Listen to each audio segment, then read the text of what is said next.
এখানে যে মায়ের কথা রয়েছে তা একই সঙ্গে আশ্রম জননী শ্রীমা, আবার চিরন্তনী মাতৃশক্তির অমল মহিমান্বিত প্রতিমা, যিনি কালপথে থেকেও কালবিহীনা, খণ্ড অখণ্ডে প্রমূর্ত অগ্নিরূপা দানব দলনী। তাকে দর্শন করার পরে হৃদয় মাঝে পেলে তবেই ঘটবে পূজার্চনার সমাপন।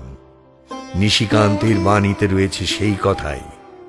নিশিকান্ত ও দিলীপের যৌথ নিবেদনে চিরন্তন হয়ে আছে যে গানটি, তার সুরে ধরা আছে মানস তরণীর দোদুল ছন্দস্পন্দ।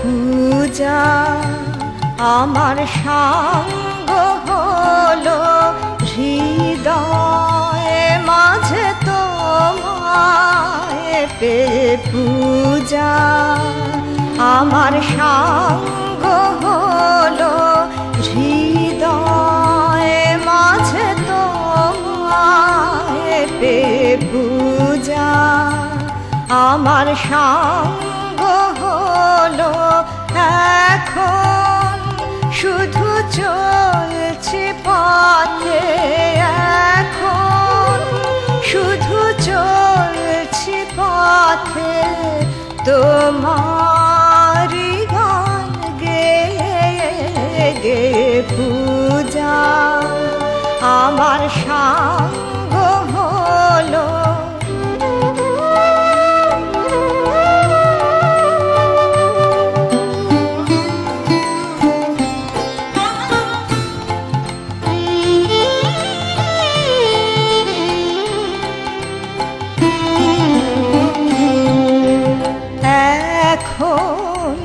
শুধু সুখের তালে বইছে তোরে ভরা পালে, এখন শুধু সুখের তালে বইছে তোরে ভরা পালে।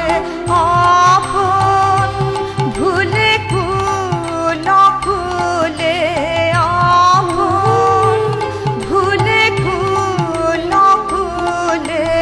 মাঝির মুখে আছে যে পূজা আমার সাঙ্গ হলো, হৃদয়ে মাঝে তোমায় পেয়ে। পূজা আমার সাঙ্গ হলো।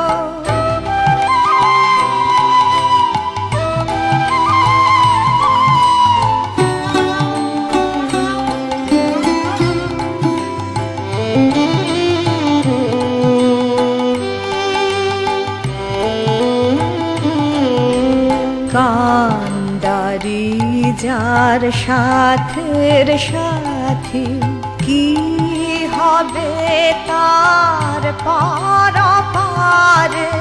কান্ডারি যার সাথের সাথী, কি হবে তার পারাপারে।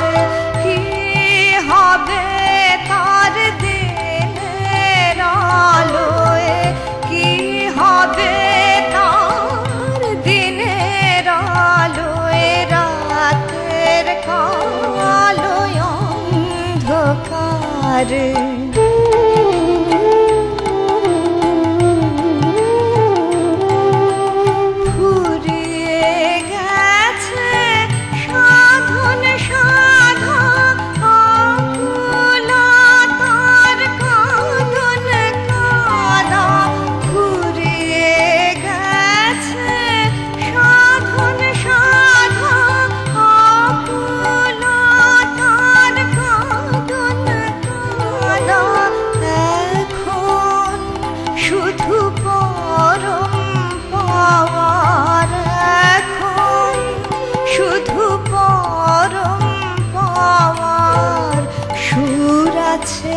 মোর কণ্ঠ তাই চলছি সে গান গেয়ে গেয়ে। আমার সাঙ্গ হলো হৃদয়ে মাঝে তোমায় পেয়ে পূজা আমার সাঙ্গ হলো